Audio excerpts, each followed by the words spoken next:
पत्रकार बांधवांना भेटण्याची संधी मिळालेली आहे। एका काळ तुमच्यासोबतच मी पत्रकारही होतो। आज एका वेगळ्या रोलमध्ये आलेलो आहोत आणि आज येताना आम्ही सोलापूरमध्ये थांबलो होतो।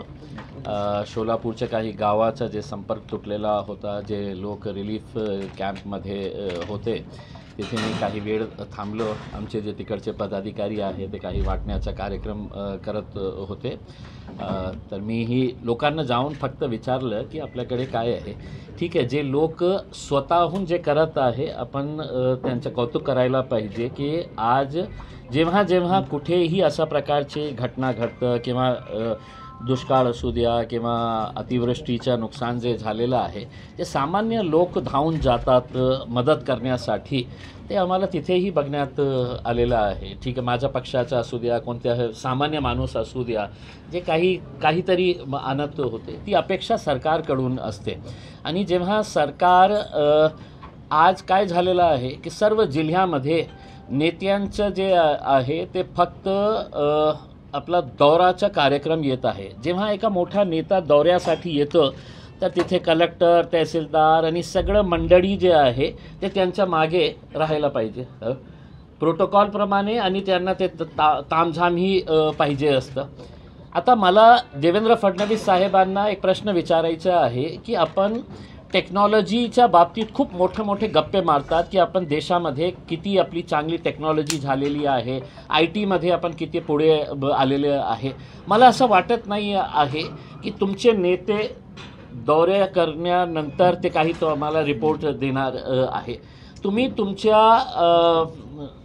ऑफिसमध्ये गूगल मॅप काढलं आणि स्क्रीनवर बघितलं की महाराष्ट्रामध्ये कोणत्या जिल्ह्यामध्ये काय परिस्थिती आहे, छोटा गाव का असू ना, तिथे काय परिस्थिती आहे ते तुम्हाला ते गूगल मॅप्सवर ते तुम्ही बघितलं असतं। पण तुम्ही आता जे टाईम बाय करत आहे, ते टाईम कशामुळे बाय करत आहे, काय कारण आहे की मदत देण्यासाठी सरसकट मदत पाहिजे, शेतकऱ्यांची मागणी आहे, आमचीही तशी मागणी आहे आणि खूप सारे पक्षांनी अशी मागणी केलेली आहे की सरसकट तुम्ही काय देणार आहे याच्या बाबतीत ते एक कॅबिनेट मीटिंगमध्ये ते सगळं चित्र बघून ते निर्णय घेऊ शकतं। पण का घेत नाही आहे हे आश्चर्याची बाब आहे।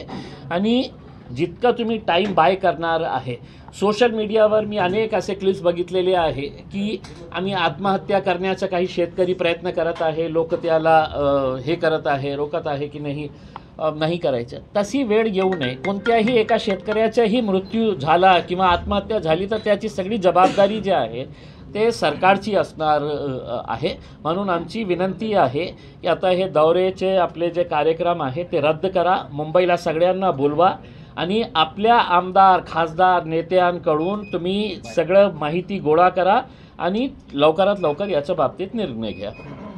कर्जमाफीची अपेक्षा आहे शेतकरी करताना सरकार इम्प्लिमेंटेशन काही होत नाही, तुम्ही म्हटलं तसं आत्महत्येकडे शेतकरी मग वळील भीती वाटते का? काय आहे की शेतकऱ्यांची आत्महत्या म्हणजे नाही का, आज न्यूजपेपरच्या छोट्याशा जे संक्षिप्त बातम्या असतं ना, त्याच्यामध्येही मला वाटत आहे की ते पण आता संपलेलं आहे की शेतकऱ्याची आत्महत्या म्हणजे सामान्य बात हे आहे।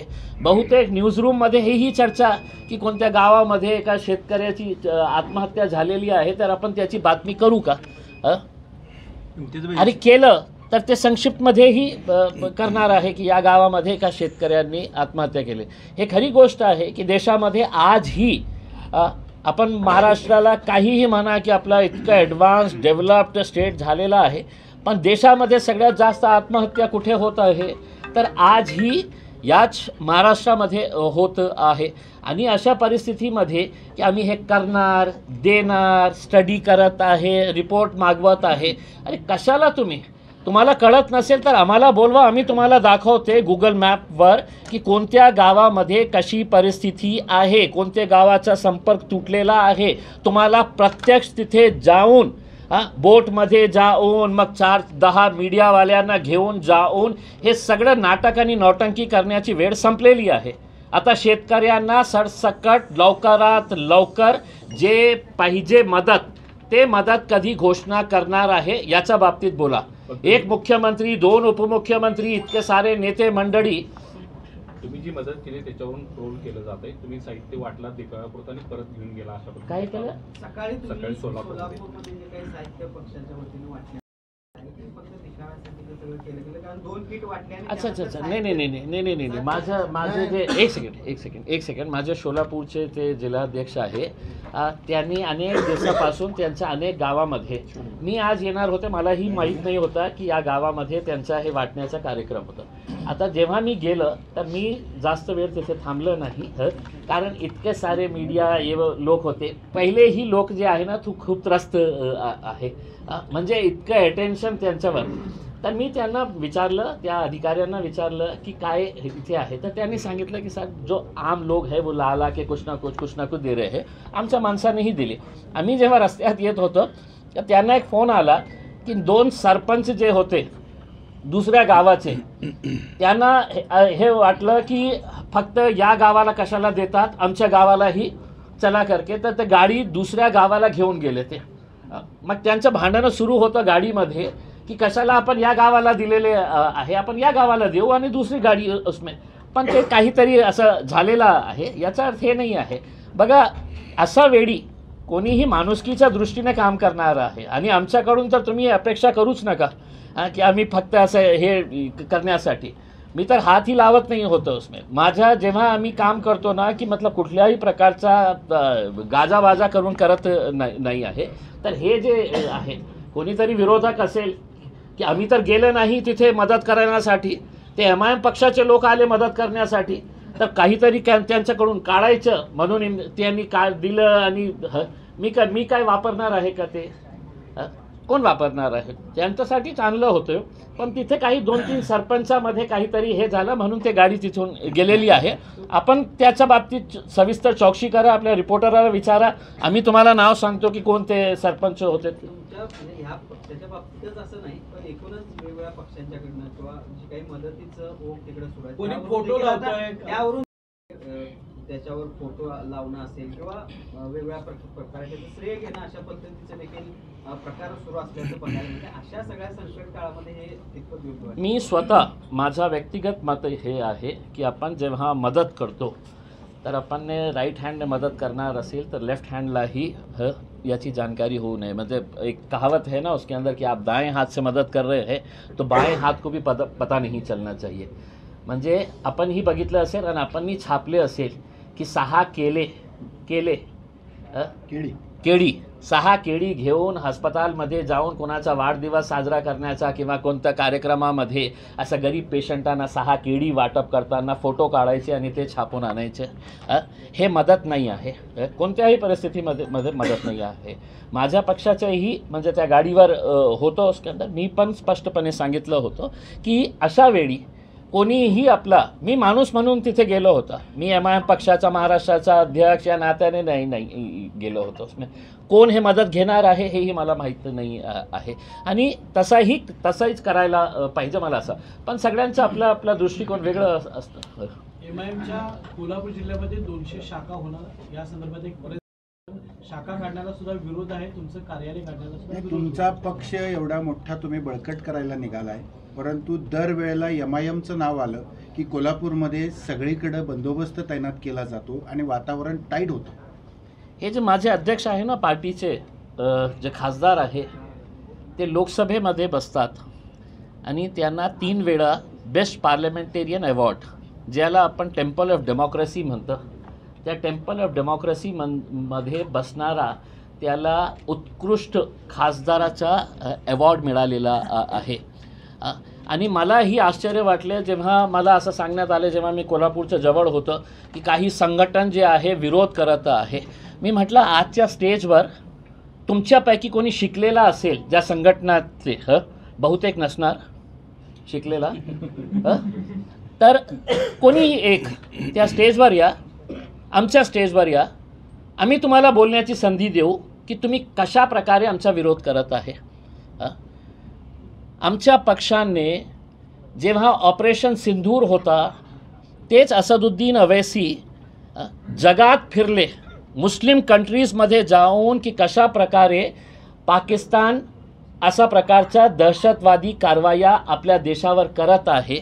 सामान्य लोकांना कशा प्रकारची त्यांची हत्या करत आहे हे मुस्लिम देशामध्ये जाऊन सांगणारा एक पक्का भारतीय म्हणून असदुद्दीन अवैसीची ओळख। जेव्हा नरेंद्र मोदी साहेब आणि त्यांचे जितके लोक आहे देशभक्त, पाकिस्तान आतंकवादी देश आहे पण आम्ही क्रिकेट खेळणार, आम्ही विरोध केला, आजही आमचा विरोध आहे, याच्यामध्ये काही दुमत नाही आहे की जगात सगळ्यात चांगली क्रिकेटची टीम कोणी असेल तर ते भारतीय क्रिकेट टीम आहे, याच्यामध्ये काही दुमत नाही आहे। पण एक एशिया कप तुम्ही आणलं, त्याचा विरोध आम्ही केलं होतं आणि त्याचं कारण एक होता की आम्ही ते क्रिकेट टुर्नामेंट नाही खेळलं असतं तर आम्ही जगाला हे दाखवलं असतं की आम्ही टेररिझमच्या कसल्याही प्रकारचे कॉम्प्रोमाइज करणार नाही आहे। मग मॅच संपल्यानंतर खेळाडूंना हे सांगण्यात आलं होतं कि ऐसा बाइट दिया कि हम मैच जीतने के बाद हमने हाथ नहीं मिलाए, मग बॉलिंग करताना डोळे झाकले होते का, कॅच पकडताना हे नॉनसेन्स जे हे होतं ना, सगळ्यांना आनंद झाला, जिंकलं, पण नाही खेळलं असतं तर बहुतेक एक खूप मोठा संदेश आपण जगाला दाखवले असते की आम्ही हे बॉयकॉट या कारणाने केले की हे कंट्री जे आहे ते आमच्या देशावर, सामान्य लोकांवर अशा प्रकारचे वारंवार हल्ले करत आहे फक्त पैशासाठी। कशामुळे खेळलं तुम्ही? मोदी है तो मुमकिन है, पण BCCI कंट्रोल करू शकत नाही तुम्ही कि नहीं BCCI को करना पड़ता है करके। We have a logical reason. हम BCCI को, हम ICC को हम कन्विंस करे होते, इंटरनेशनल क्रिकेट की बॉडी को हम कन्विंस करे होते कि हम ये खेल इसलिए नहीं खेल रहे हैं कि जो खिलाड़ी हमारे सामने है वो उस देश से आते हैं जहाँ पर सिर्फ आतंकवाद पनप रहा है करके, पण खेळलं तुम्ही। आणि आज महाशयने सुना असा स्टेटमेंट केलेला आहे की ऑपरेशन सिंदूर असू द्या किंवा क्रिकेट असू द्या, आपण जिंकणारच। ऑपरेशन सिंदूरची तुलना तुम्ही क्रिकेटशी करू शकत नाही नरेंद्र मोदी साहेब। हे खेळ आहे, कोणी खेळणार, जिंकणार, कोणी पण ऑपरेशन सिंदूर कशामुळे झाला?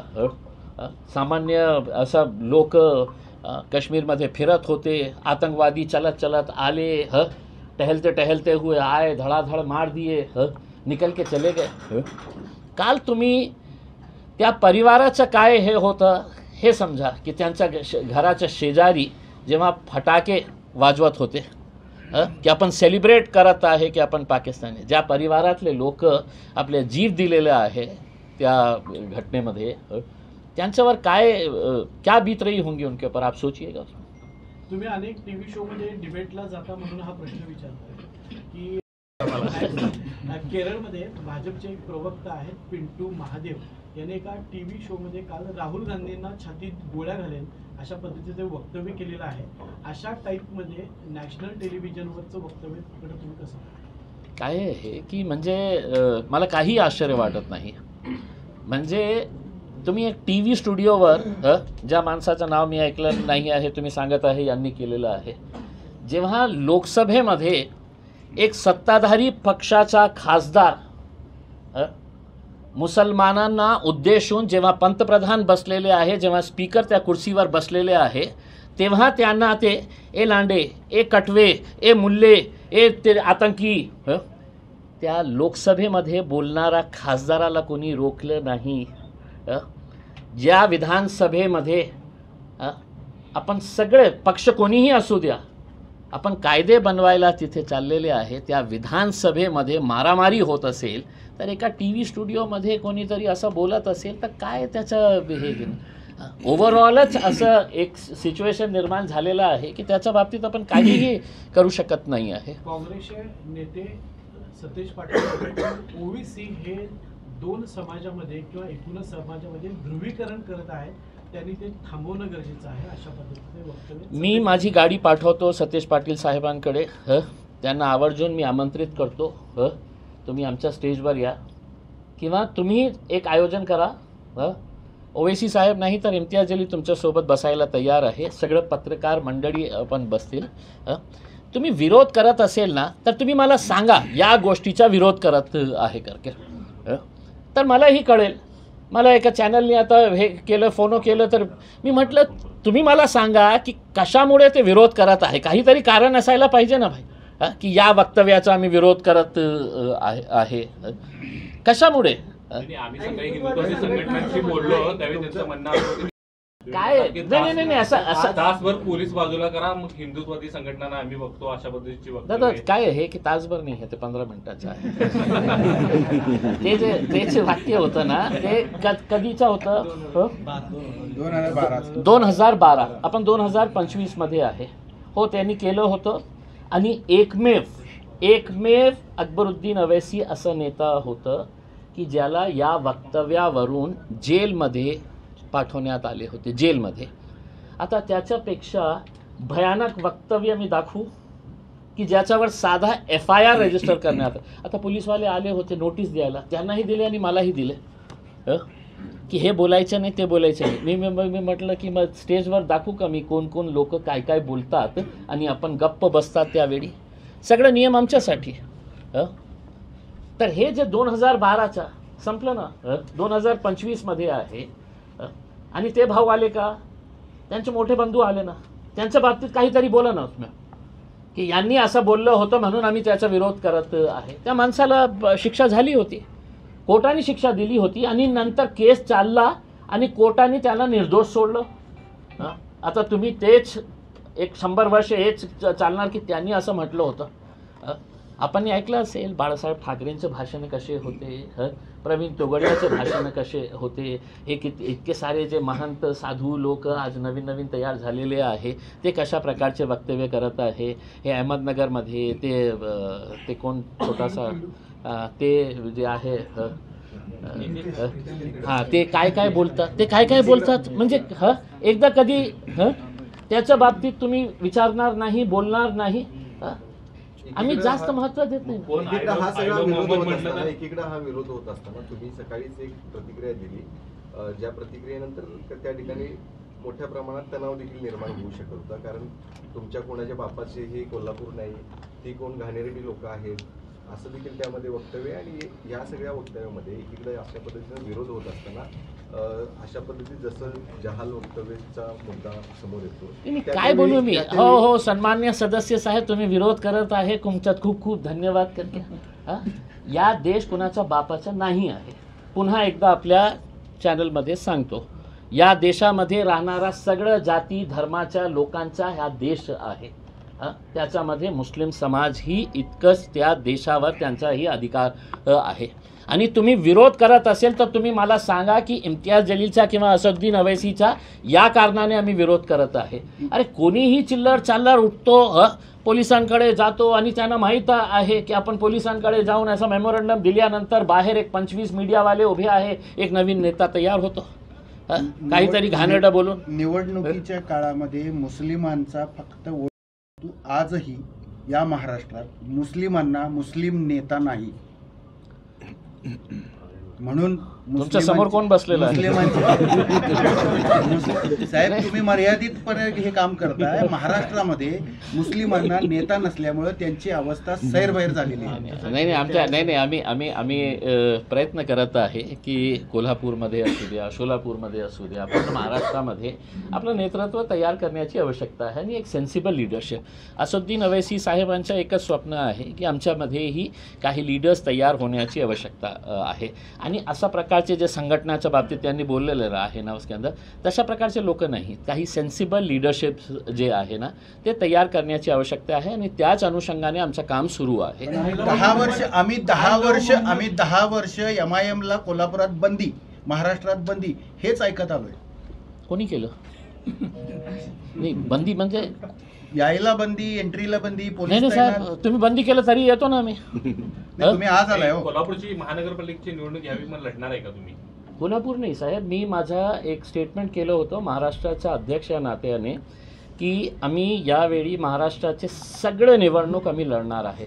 ते महानगरपालिका नगरपालिका नगर परिषद जिल्हा परिषद पंचायत समिती सगळे कारण आम्हाला हे दाखवायचं आहे की ज्या पक्षाच्या बाबतीत असं बोलायचं की नाही एका खासदाराचा ते पक्ष आहे हैदराबाद पुरता मर्यादित आहे. आता महाराष्ट्रामध्ये तुम्हाला या निवडणुकीमध्ये दिसेल की आमचे जिल्हा परिषदचेही सदस्य जिंकून येणार आहे आणि पंचायत समितीचेही सदस्य आमचे गावागावामध्ये आमच्या पण ह्याचा जो फायदा आहे नाही. आता काय आहे साहेब की आम्ही अनटचेबल आहे सर. आम्हाला कोणीही टच करायला तयार वंचित नाही. म्हणता ना की भाजपच्या विचारसरणी सोडून इतर सगळे आम्हाला सांगतात, तुम्ही वंचित बरोबर काम केलेलंच आहे, तर तसं काही शक्य होईल का? नाही. आता काय आहे की त्यांचे जे प्रमुख आहे त्यांनी स्पष्टपणे सांगितलेले आहे की आम्ही MIMशी युती करणार नाही आहे. ठीक आहे, त्यांचा निर्णय आहे, आम्ही त्याचा आदर करतो. पण याचा अर्थ हे होत नाही आहे की आज मी चॅलेंज करतो, MIM पक्ष एकटा लढायला तयार आहे.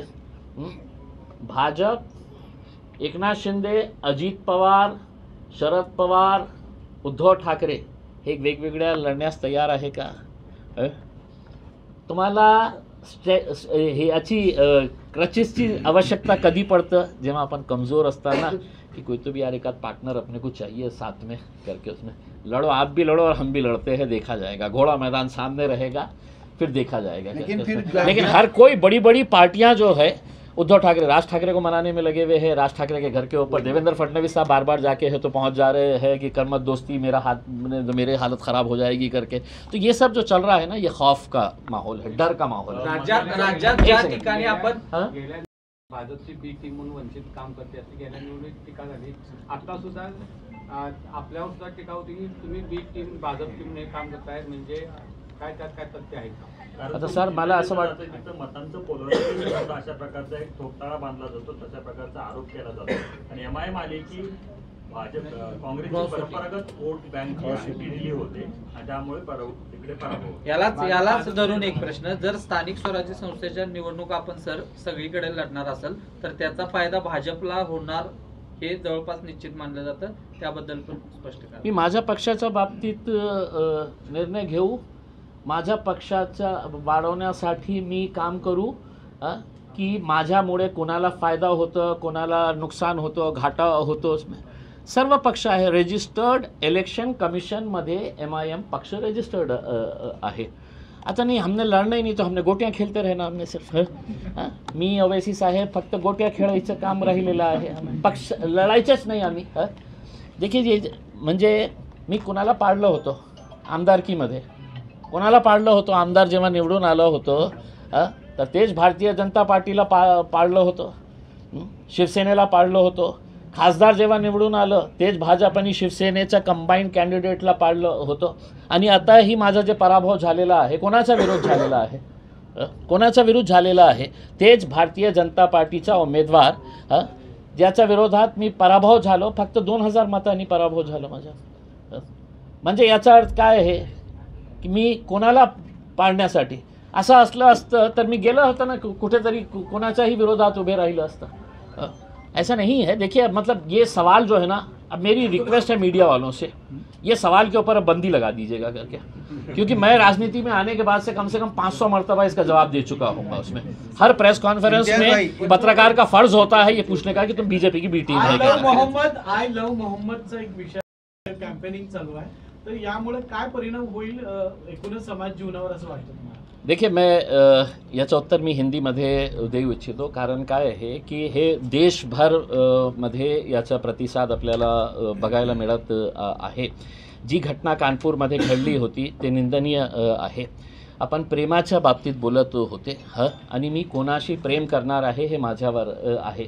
आणि प्रॉफेट मोहम्मद जे आहे ते जगासाठी त्यांनी संदेश दिलेला आहे, माणुसकीचा संदेश दिलेला आहे त्यांनी. ठीक आहे, तुम्ही त्यांना मानणार नसेल, पण मेरी एक ईमानदारी से एक ये है कि किसी भी धर्म गुरु, किसी भी धार्मिक जो भी बड़े होते हैं, उनके ख़िलाफ़ इस तरह की हरकत करना, जो आज हमें अहमदनगर के अंदर पता चला कि किसी ने रंगोली बना के वहाँ पे आई लव मोहम्मद लिख के ये किए हैं करके, मैं आपके ज़रिए तमाम नौजवानों से ये अपील करना चाह रहा हूँ कि आप ये मत समझिएगा कि अगर किसी ने ये कहा कि आई लव मोहम्मद और किसी ने उसका विरोध किया तो उनकी शख्सियत के ऊपर कुछ फ़र्क पड़ता है करके। जो लोग बड़े हैं वो बड़े ही रहते हैं उसमें। हाँ? आप जिसको मानते हैं, आप अगर भगवान राम को अगर मानते हैं तो आपको मानने का पूरा अधिकार है। आई लव भगवान राम आपको लिखने का अधिकार है इस देश के अंदर। हाँ? और किसी ने भी निकालना नहीं चाहिए। मैं अगर कोई गाली अगर लिख रहा हूँ किसी के बारे में तो आप उसका विरोध करिए, लेकिन अगर मैं ये कह रहा हूँ कि आई लव मोहम्मद, तो इसके अंदर क्या गुनाह था कि जिसकी वजह से आज उसको इस तरीक़े का बहू बना दिया गया है कि मानो कोई वो एक आतंकी एक शब्द का इस्तेमाल किया जा रहा है करके उसमें। He is everything for the Muslim community. मुस्लिम समाजासाठी प्रेक्षक मोहम्मदपेक्षा कोणीही मोठं नाही आहे। ते सर्व आहे आमच्यासाठी। आणि तुम्ही असं सांगत असेल की नाही तुम्हाला हे बोलण्याचा अधिकार नाही आहे, तुम्हाला लिहिण्याचा अधिकार नाही आहे, तर हे कुठे चाललेलं आहे? आणि हे प्रवृत्तीचे कोण लोक आहे जे अशा प्रकारचे कृत्य करत आहे समाजामध्ये तेढ निर्माण करण्याचा? म्हणून मी लोकांना हे खासकर से मैं नौजवानों से अपील करना चाहूँगा कि आपको अगर ये बताना है कि आई लव मोहम्मद, तो मोहम्मद ने आपको, प्रॉफेट मोहम्मद ने आपको जो जो बातें बताई है कि एक इंसान के तौर के ऊपर कैसा जीना है करके, तो आप अपने अमाल के ज़रिए उसको बताइएगा। ये मत बोलिएगा कि साहब मैं तो मोहम्मद साहब के बताए हुए रास्तों पे चल नहीं रहा हूँ, लेकिन मैं उनको आई लव मोहम्मद लिख के है तो अपना फ़र्ज़ निभा रहा हूँ करके। तो ये मत करिएगा उसमें। उन्होंने जो रास्ते पे बताए हैं, जो देखिए जो भोंकने वाले हैं वो भोंकते रहेंगे, जो फजूल के कामा करने का है। और ये वही लोग हैं साहब, ये वही लोग हैं जो इस तरह की जो हरकतें कर रहे हैं, उनके पास नौकरियां नहीं है। तो मोदी जी ने बहुत अच्छा एक काम किया हुआ है। हिंदुत्व का इतना डोज पिला दिया गया है नौजवान लड़कों को कि हर चीज़ के अंदर उनको ऐसा लगता है कि कुछ ना कुछ तो भी अपने को इसमें से निकालने का है करके, और सड़क के ऊपर आ जाए, रास्ते के ऊपर। आप देखिएगा कि आज महाराष्ट्र के अंदर जो हालात तैयार किए जा रहे हैं ये बहुत ही चौंकाने वाले हैं, और मतलब स्कैरी पिक्चर होता जा रहा है कि आप इतना समाजों के बीच में दरारें पैदा कर दे रहे हैं। और पहले तो आपको सिर्फ ऐसा लगता था कि भाई हिंदू और मुसलमान करके अपनी राजनीति की रोटियां सेक ले करके, अब हिंदू और मुसलमानों के साथ आपने मराठाओं और ओबीसी को भी लगा दिए हैं। फिर मराठा और ओबीसी के साथ है तो आपने है तो धनगरों को भी खड़ा कर दिए है कि आप इनसे लड़ लो, ओबीसी को ये कर दिए है कि आप इनसे लड़ लो, बंजाराओं से लड़ लो, आदिवासियों से लड़ लो करके। तो ये जो है ये देश के लिए बहुत घातक है, हम समझते हैं। तुम्ही शाहूंच्या भूमिकेत आहे, तुम्ही आता जी काही वक्तव्य केली की यापूर्वी आई लव मोहम्मदचा मुद्दा येतोय, गरब्याला मुस्लिमांना प्रवेशबंदीचा येतोय, लव जिहादचा मुद्दा येतोय, हे नेमकं काय देशामध्ये चाललंय? नहीं, मैं बताया ना की बहुत स्कॅरी पिक्चर आहे। आणि विशेषकर मला तर आश्चर्य हे वाटलं की मी आज कोणाच्या धर्तीवर आलेलं आहे। मी छत्रपती शाहू महाराजांचा, आणि हे जे लोक जे माझ्या मित्रांनी सांगितलेले तुम्ही सांगितलं त्याच्या बाबतीत काय बोला मैंने चिल्लर तुम्ही त्यांना बोलला होता काय बोला मी फालतू लोकांना। हां, पुन्हा बोलतो, ते फालतू लोक जे आहे ना, हे फालतू लोकांनी कृपा करून छत्रपती शाहू महाराज कोण होते आपण ने वाचलं नसेल तर माझ्याकडे पुस्तक आहे, मी वाचलेलं आहे छत्रपती शाहू महाराज कोण होते। त्या शाहू महाराजांची धर्तीमध्ये अशा प्रकारचे तुम्ही हिंदू मुसलमानचा वाद निर्माण करत आहे। त्यांची शिकवणी काय होती, त्यांनी काय कार्य केले होते, आणि त्याच ठिकाणी अशा प्रकारचे प्रवृत्तीचे लोक जेव्हा तयार होतात तर किती भयानक परिस्थिती निर्माण झालेली आहे याचा आपण विचार करू शकतात। एकंदरीत हा देश संविधानावर चालला आहे असं वाटतंय का तुम्हाला? आपको लगता है क्या सर? आपको लगता अगर होगा, आपको नहीं लगता है इसीलिए आपने ये सवाल किए हैं। अगर चल रहा होता तो आपने मुझसे ये सवाल नहीं किए होते। उसमें संविधान की धज्जियां उड़ाने का काम अगर कोई कर रहा है तो इस वक्त हुकूमत चाहे वो महाराष्ट्र की हो या केंद्र के अंदर हो, ये इनका संविधान से कोई लेना देना नहीं है। ये सिर्फ जाति समाज के बीच में दरारें दीवारें पैदा करके अपनी राजनीतिक रोटियां सेकने का काम कर रहे हैं। उमरेंच्या जमिनी संदर्भात धर्म प्रत्येकाचा धर्म रस्त्यावर दिसतोय आज, त्याच्यामुळे होते कारण बाबा कोणी आणले सर? सांगितलं होतं की धर्म आपल्या दरवाजाच्या आतमध्ये ठेवा, त्याचं कोणीच पालन करत नाहीये. साहेब, एक खूप अंग्रेजीमध्ये खूप चांगली म्हण आहे, जेव्हा लोक आपल्या राईट्स मागायला जातात ना, तर त्यांना आपण देऊ शकत नाही ना, आणि जेव्हा आपण त्यांना त्यांचे राईट्स देऊ शकत नाही ना, तर आपण त्यांना काय परोसतो? धर्म परोसतो, द्वेष परोसतो आपण. धर्माचा द्वेष पसरण्याचा काम आपण करत आहे. हे कुणाच्यामुळे झालेलं आहे? या देशामध्ये आपल्यालाही माहीत असेल, आपणही हे सेलिब्रेट केलं असेल, की आज जेव्हा नवरात्रीमध्ये अशा प्रकारची बातम्या तयार होतो आणि ते टेलिव्हिजनच्या मेन हेडलाईनमध्ये येतं की दांडियामध्ये एका समाजाला बंदी घालण्यात आलेली आहे. आम्ही पण जायचं, आमच्या शाळेच्या कॉलेजच्या दिवशी आम्ही पण जायचं, आम्ही खेळायचं. कधीही आम्हाला वाटलं नाही होतं की म्हणजे याच्यामध्ये काही धर्माचा संबंध आहे. सगळे लोकांनी केलेले आहे आमच्या कॉलेजमध्ये. पण असं का झालेलं आहे की मागच्या 10-15 वर्षामध्ये अशा प्रकारचे नाही फेस्टिवल्स म्हणजे त्या फेस्टिवल म्हणजे त्यांचंच आहे, आपलं काही देणं घेणं नाही आहे.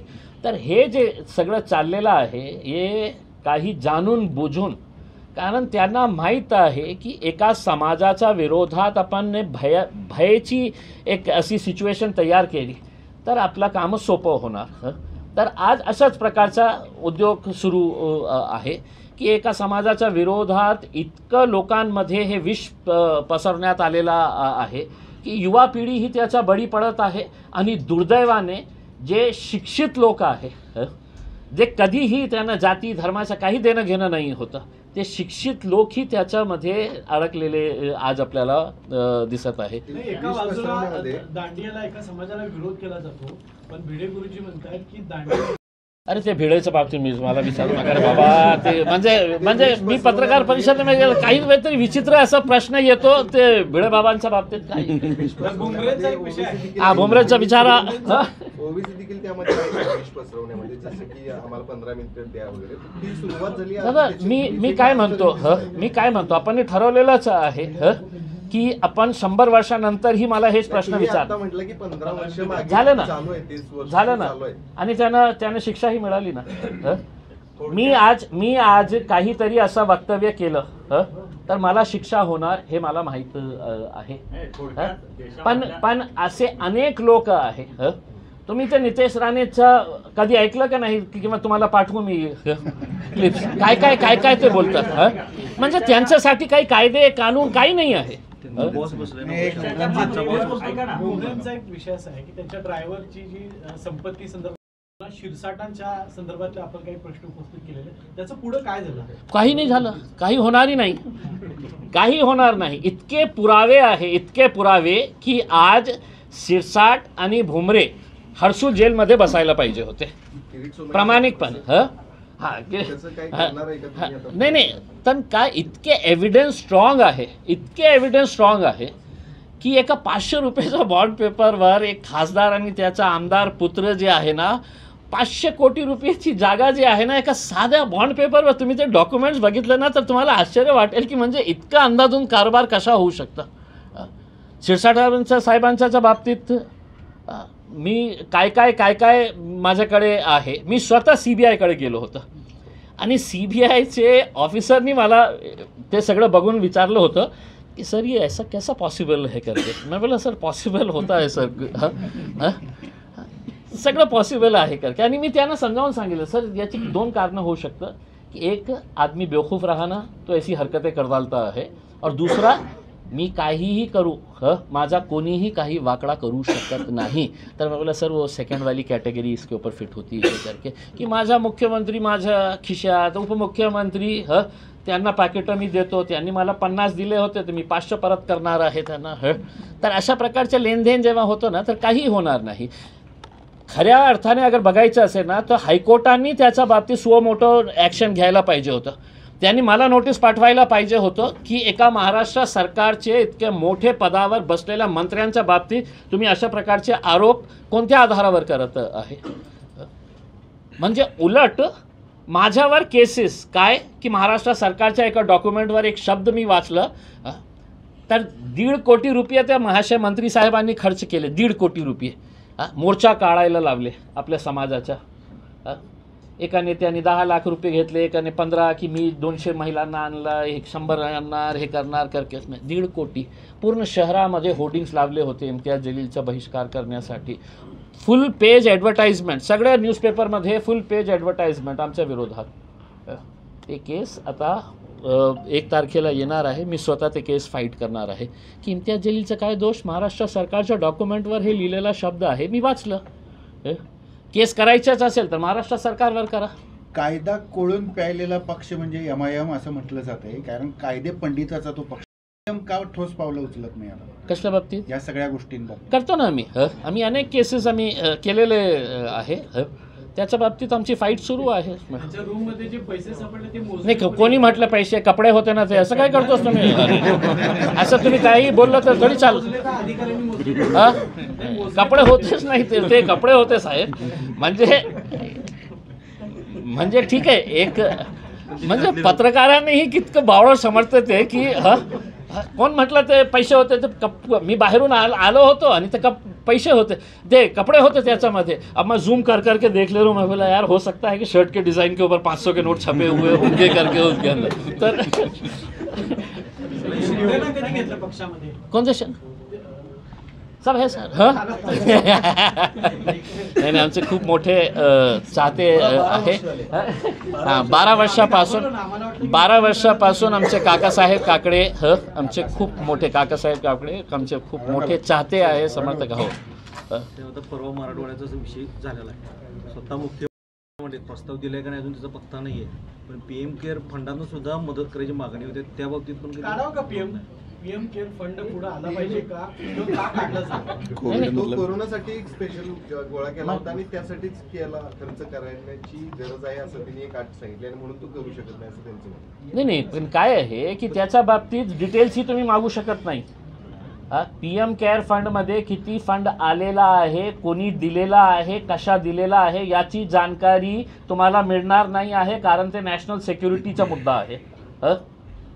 तर अशा प्रकारचे जे CM केअर फंड संदर्भात काल मुख्यमंत्र्यांनी एक स्टेटमेंट केले की तो कोविड काळामध्ये ठेवलेला आहे, त्यामुळे त्यात बदल करता येत नाही आणि तो कसा करायचा जर कुणाला माहिती असेल तर मला सांगा असं म्हणतात. कारण ते उद्धव ठाकरेंच्या कालावधीत झाला होता. नाही, आपण ते सगळे बावळट लोक आहे साहेब. आपण काय त्यांना इतके हुशार माणूस आहे ते. कोटी रुपये तसेच पडून आहे. कोरोना काळातली ती गोळा केलेली बहुतेक ते वाट बघत असेल की पुन्हा कोरोना येणार कधीतरी, तर आपण त्यावेळी आपण खर्च करू कसं. म्हणजे अशा प्रकारचं जेव्हा उत्तर देतं ना एका, बघा मुख्यमंत्री हुशार आहे, याच्यामध्ये काही दुमत नाही आहे, आम्ही रिस्पेक्ट करतो त्यांचं. पण अशा प्रकारे जेव्हा आपले शेतकरी जे आहे ते खूप त्रस्त झालेले आहे, काहीतरी त्यांना एक निर्णय घेण्याची आवश्यकता आहे. तुम्ही निर्णय घेत नाही आहे. आणि जेव्हा आज मी बघतो की काय मोठा इंडस्ट्रियलिस्ट 2 शहरं खरीदणार आहे, 2 शहर खरीदणार आहे, अशा प्रकारचं ते की त्याच्यामध्ये किती तथ्य आहे मला माहीत नाही आहे. पण किती 1000 एकर्स ते जागा एक उद्योगपती त्यांचे जवळचे जे आहे ते खरीदणार आहे महाराष्ट्रामध्ये. तर दुसऱ्या साईडला शेतकऱ्यांचं काय हाल आहे. बाकीचे मुद्दे शाम के जलसे. राहुल गांधींनी मतचोरीवर निवडणूक आयोगावर प्रश्न निर्माण केला, काय वाटतं? सुद्धा त्यात मतचोरी. सर मैं आपको बता रहा हूँ, उससे पहले ही हमारे बैरिस्टर असदुद्दीन अवैसी साहब ने इलेक्शन कमीशन के पास जाकर है तो पूरा उन्होंने ये बताए थे कि किस तरीके से ये घोटाले हो रहे हैं करके. उसमें राहुल गांधी साहब ने उठाए हैं, हम उसका पूरी तरीके से समर्थन करते हैं. और मैं इस वजह से इस बात को बहुत संजीदगी से ये कहता हूँ और पूरी जिम्मेदारी के साथ कहता हूँ कि मैं भी उसका शिकार हुआ हूँ. वोट चोरी आज के दिन अगर इलेक्शन कमीशन को इस देश के अंदर लोकशाही को ज़िंदा रखना है तो कहीं ना कहीं आपको इलेक्टोरल रिफॉर्म्स लाने की ज़रूरत रहेगी. दुनिया का सबसे बोगस, सबसे फालतू अगर कोई सिस्टम है तो वो हमारा इलेक्टोरल सिस्टम है. कि इंक मिलेंगी नहीं आपको, हमारे पास ही इंक रहती है. भाजपा के पूरे नेताओं के पास वो इंक लगी हुई है.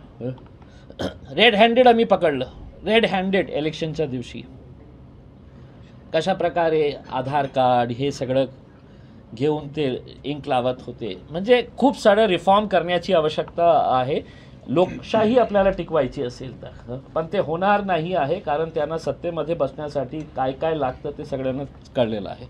ठीक आहे सर, थँक्यू व्हेरी मच. शेवटचा प्रश्न, 3.5 शक्तिपीठांपैकी एक महत्त्वाचं असणारं अंबाबाई मंदिर. सैन्य आणि पोलीस भरतीमध्ये 35 वर्ष अविश्रांत सेवा देणारी महाराष्ट्रातील एकमेव संस्था म्हणजे आदर्श करिअर अकॅडमी. तब्बल 22,000हून अधिक यशस्वी विद्यार्थी, इयत्ता 8वी ते 12वीसाठी विशेष तयारी वर्ग, स्वतंत्र अभ्यासिका, अनुभवी शिक्षक, मुलींसाठी स्वतंत्र राहण्याची सोय. प्रवेशासाठी संपर्क आदर्श करिअर अकॅडमी, बहादूरवाडी, तालुका वाळवा, जिल्हा सांगली. मोबाईल क्रमांक 915866 8989 आणि 9960 888833.